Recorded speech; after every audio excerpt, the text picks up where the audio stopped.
Glory to God the Father and Son Yeshua Messiah. Jeremiah 17. Sins of Judah are written.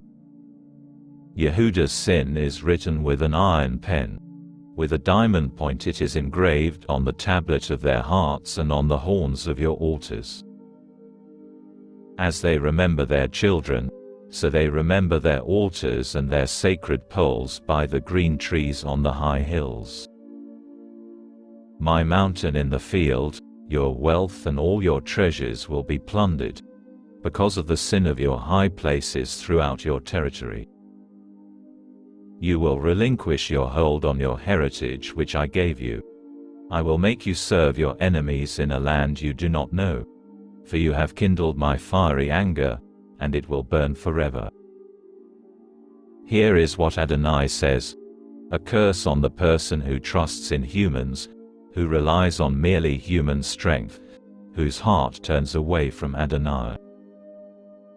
He will be like a tamarisk in the Arava. When relief comes, it is unaffected, for it lives in the sun-baked desert, in salty, uninhabited land. Blessed is the man who trusts in Adonai. Adonai will be his security. He will be like a tree planted near water. It spreads out its roots by the river. It does not notice when heat comes, and its foliage is luxuriant. It is not anxious in a year of drought but keeps on yielding fruit. The heart is more deceitful than anything else and mortally sick. Who can fathom it? I, Adonai, search the heart. I test inner motivations, in order to give to everyone what his actions and conduct deserve. A partridge hatches eggs it did not lay. Like this are those who get rich unjustly. In the prime of life their wealth will desert them. In the end they will prove to be fools. Throne of glory, exalted from the beginning, our holy sanctuary. Hope of Israel, Adonai. All who abandon you will be ashamed, those who leave you will be inscribed in the dust, because they have abandoned Adonai, the source of living water. Heal me, Adonai, and I will be healed. Save me, and I will be saved, for you are my praise.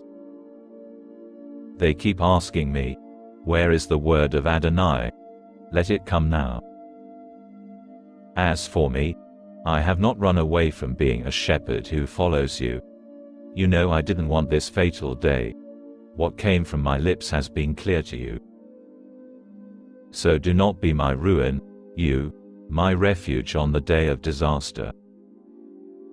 Let my persecutors be ashamed, not me. Let them be terrified, not me. Bring on them the day of disaster, destroy them with double destruction. Jeremiah's call to Sabbath observance. Then Adonai said this to me: Go, and stand at the people's gate, where the kings of Yehuda go in and out, and at all the gates of Jerusalem. And say to them, Kings of Yehuda, all Yehuda and all living in Jerusalem who enter through these gates, hear the word of Adonai. Here is what Adonai says: if you value your lives, don't carry anything on Shabbat or bring it in through the gates of Jerusalem. Don't carry anything out of your houses on Shabbat. And don't do any work. Instead, make Shabbat a holy day. I ordered your ancestors to do this. But they neither listened nor paid attention. Rather, they stiffened their necks, so that they wouldn't have to hear or receive instruction. However, if you will pay careful heed to me, says Adonai, and carry nothing through the gates of this city on Shabbat, but instead make Shabbat a day which is holy and not for doing work. Then kings and princes occupying the throne of David will enter through the gates of this city, riding in chariots and on horses. They, their princes, the people of Yehuda and the inhabitants of Jerusalem will enter, and this city will be inhabited forever. They will come from the cities of Yehuda, from the places surrounding Jerusalem, from the land of Binyamin, from the Shephelah, from the hills and from the Negev, bringing burnt offerings, sacrifices, grain offerings, frankincense and thanksgiving sacrifices to the house of Adonai.